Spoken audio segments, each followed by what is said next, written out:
Exactly. You definitely can't deny his influence. I just don't know if I can put him in a top 5 category producer. I agree with you.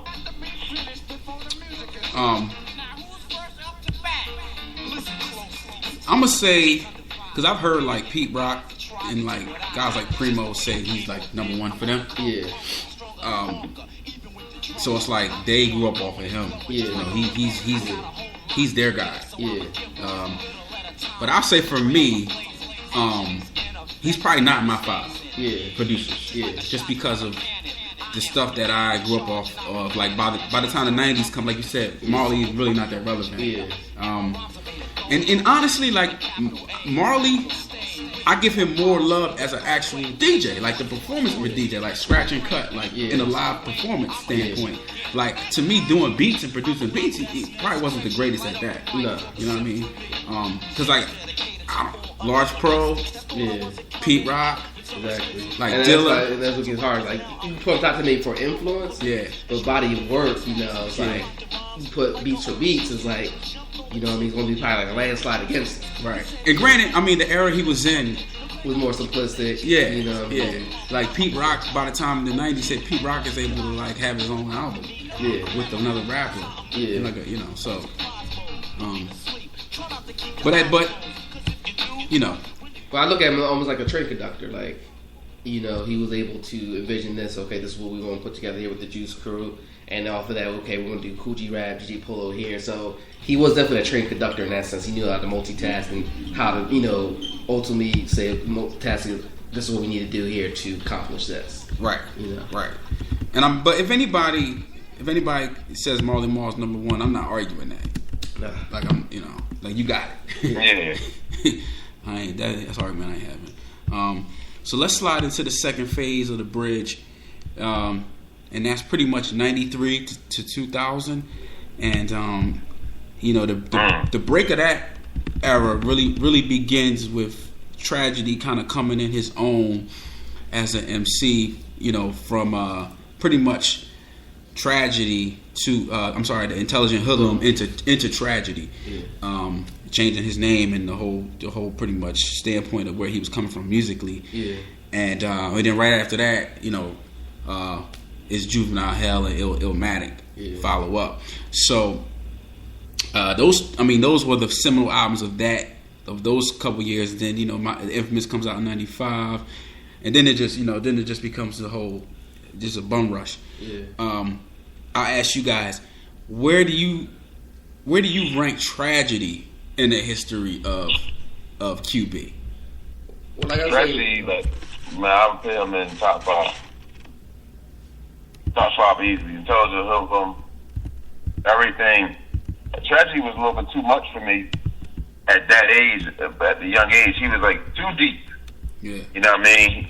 He was the first $500,000 without $500,000. You know what I mean? He was going so deep, like, about the government and all kinds of stuff and all. I'm like, yo, this boy fire, but he was mixing in with the street. And it was like, welcome. Oh, he just got that. I think me and Brandon talked about this before. I think their diction is different over there. The way they flow and the way they sound, their vernacular.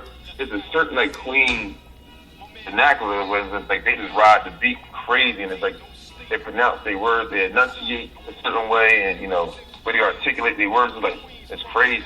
And I think it's just based off of where they was from. And you know, Tragedy was the main one that just he spoke with rap with clarity. I was like, man, this dude is deep, and he knew what he was talking about. It was like he was intelligent. So it's another one.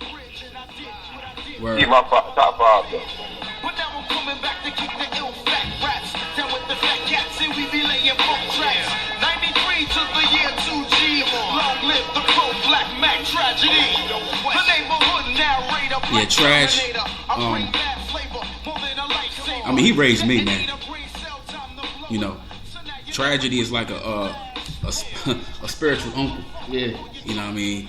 And I agree with everything you said, Armand. I mean, his God, like the stuff that he puts on pages. I mean, he got a rhyme that, you know, that I stick to this day, man. He said to all the women and I rarely curse on this podcast, but I'm gonna do it just so it comes across, the message comes across. But he said to the women, I thought I was the man because I fucked them, but I was less of a man because I didn't instruct them. You know what I mean? And that actually was later. That was like a 2000s John. Yeah. But I mean, he got tons of little gems and jewels of that, and especially when African history. I mean, he damn near Pan Africanist. You know what I'm saying? In his lyrics. Yeah. And you know, style. He got the flow. He got the style. That delivery of that Queen's delivery. It's like with G, with Prodigy, with Tragedy and Nas, how they step into a song. Yeah.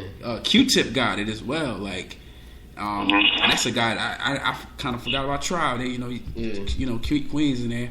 But in the history of the bridge, man, I'm gonna say he's definitely like, if Nas wasn't there, he would be like one. Yeah. You know what I'm saying? Yeah, like we were talking about earlier before the podcast, right? To me, he's the gatekeeper. You know what I mean? Everything's, he's the one that everything starts and ends with him. Yeah. You know, in the sense of style, the sense of aura. I mean, the God body talk, the 120. I mean, when you're hearing like Nas, you're hearing Prodigy dropping these jewels, Capone and Nori, I mean, this was the guy who was already doing it for them on that level. Right. And, and they were almost like extensions of him. Right. You know what I mean? But they just all sprang to different, branches off of that. You know what I'm saying? Word. Yeah, piece of trash, man. I mean, and he's underrated. He's kind of like how Black Thought is in Philly. I feel like Tragedy is like that for QB. Definitely. I mean, when you look at his body of work, and unfortunately, he never had like let's say one of the more monumental albums. But when you look at the gems he did across the board, and even to this day, he hasn't really fallen off at all. I mean, he can still rock it. If he needs to get busy. Get busy. Yeah. I still check for him. Oh yeah. So 94, of course, Illmatic comes out. Infamous follows that. So what do you guys think? What is that seminal album for you guys? Non-Illmatic from the bridge and this 93 to 2000 era. Hey. What's my man? What my man say? My man Prod. Y'all gonna listen to what I gotta say. You know what I'm saying? I'm gonna get some little stuff off my chest. You know what I'm saying? That's what I was talking about. That changed my life. Yeah. Music wise. I mean, Illmatic was like the Bible. You know what I mean? But after that came, I was like, yo, I'm done. I know who I'm rocking with. I know who my crew is. It's Queensbridge. Everything. Like, it's crazy. I still remember being in Catholic school, St. Raymond, listening to that. And I can actually remember, like, not playing the same album, like, a couple months ago. And, like, still, like, yo, oh, my goodness. That joint right there, and the production, a lot of times, it's a Queens, we got to get to this, too. It's a Queensbridge sound, the production sound. You know what I mean? It's like, it's like, okay, this is some Queensbridge stuff right here. It's like, it's like some dark, dirty corner beat, like it's like that right there in the long run, right there by Mob. That's a dark Queensbridge. Don't come out here at 7 o'clock beat. Right. And that's so ill. You knew the name of the track. You already know. It's a long one. We get it all done. It's all done. Crazy. Yeah, for me. So what's your so Hell on Earth is your album? Your favorite non-Illmatic? You talking about my favorite Queensbridge album? Or? Yeah, and from 93 to 2000, non-Illmatic, what would you say? Infamous. Yeah, for me, you know what? I gotta go. Infamous is a big one, but I'm gonna say actually the War Report. I was about to say the same thing. Yeah, because even though like sound wise, I think the Infamous sound better to me. But the War Report, so you got Nas coming through, you got Mob coming through, and then when CNN came in, it's like, yo, this is like a bum rush. Yeah. Like this is becoming a dynasty. And it was like a mercy rule. You need a mercy rule. Like, you gotta stop scoring. They can't let them score no more. Right. And I'm gonna tell you what really drilled it in my head. The Nas jail skit. I'm sorry, the Capone jail skit when Nas was talking to him. Uh-huh. And it was talking about the firm biz, and he was like, "Yo, when you get home, you know what I mean, we're gonna have everything set up." And it's like I've never heard that, and I don't think we've heard that yet in like a rap, not even a clique. This is a whole neighborhood. It's a family. It's a family. I mean, this is like the mafia. Yeah. And I'm like, whoa, like this is crazy to me. I mean, you think about it, like these dudes grew up together during this era, like went to school together. It's not like today where like, oh, I bet such and such here, or at this one little spot. It's like, yo, he lived right around the corner from me. You know what I mean? And like you said, not only that, when you look at the war report here, CNN, who were pretty much nobodies at that point. Right. In the midst of the East-West Coast beef, saying, okay, Dog Pound did this, we're going to drop, LA. You know what I mean? And just went in. We're like, we don't care who you guys are, but, we wanted it down. And it's like, fearless. And, it goes back to that sense of tragedy. You know what I mean? Like, these are his sons right here. Absolutely. And he's like, you know what I mean? I want to live what I couldn't do for you guys now. Right. You know what I mean? Nori's left rank, but he's like, yeah. You QB now, you know what I mean? Right. And this was Nori's style at that time. I mean, here's a guy, when you first listen, like, why is he even on this album? But like his style was so unique at that point. Nobody was rapping like it, you know what I mean? And for him to be able to hold down this album with Capone not being on much of it, you know what I mean? He went to jail half an album. You know what I mean? And was able to rock it and had that presence, you know what I mean? Right. Yeah, so CNN comes out in 97 with the War Report, and then Nas pretty much puts the firm together, which was, for face value, it was AZ, originally AZ Mega Fox, but then the lineup changed to Nature, but it was other extensions in the firm as well, as far as Wiz and half a mil, so I wanted to talk a little bit about the firm, the breakup, and of course Mega versus Nas, right? I mean that ruled the headlines in the '90s, late '90s. Yeah. You know what I'm saying?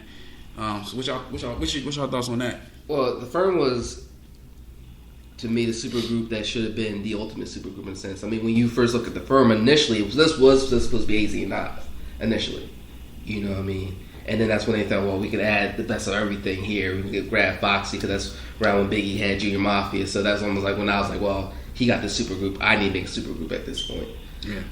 But it is unfortunate because that's when, money and politics come in play where now it's like, well, you got to sign this publishing deal where I'm, try to Suge Knight pretty much Gourmet. Try to Suge Knight his man. And, what could have been so monumental, not saying it wasn't, but yeah, it wasn't what it was supposed to be at the end of the day. Like, right. That should have been like the pinnacle right there. Right. You know what I mean? Right. Granted, they still sold, but I mean, based off the expectation, it was still looked as, a flop. Yeah. You know what I mean? Even though it did over $1 million. It did over $1 million. It was supposed to do like, they're looking like 2-3 mil. Like, you had Nas as prime AZ, you know what I mean? Who many people thought he was QB for so many years. Yeah. Especially off the, Illmatic album. So, but, it's always those what ifs. And even to this day, I always look at the what ifs like, what would happen if we had a Nas and AZ album? Like, we had a Nas and Dave Marley album, which I did like, I did like honestly, Relatives. When that John came out, it was almost, to me, if I'm AZ, I feel slapped in the face in a sense, At that time, Desperella's, and don't get me wrong, that's a good body of work. Yeah. But when that album came out, I was so pissed off. I'm like, yo, this is disrespectful. Like, you doing an album with Marley before AZ? Yeah. Come on, man. Yeah, I mean, I felt the same. I mean, like I said, good body of work, but it's almost like, here's your man from day one. And I just met Damien. We're just gonna do this album for all the people of Africa. I'm like, once again, Nas being Nas sometimes. Armand, what's your thoughts on some of this stuff, man? Hey, man, it's like that's a piggyback on. You talking about Nas stuff, right? Yeah, the firm breakup. The firm in general. You know what I'm saying? Another thing that I was thinking about, Uncle, was how AZ sound like he's from the bridge. Mm. Like he sit with them, like he got the still the same style as Nas, and I didn't even, I didn't know until the book. Like they never met until I read AZ book until they went into the studio to start recording stuff. But they were just rapping over the phone. Yeah. And I never knew that, and it sounded like AZ is like. he can walk right out of Queensbridge. I mean, but he's from Brooklyn. But they, it's interesting that they still connected. And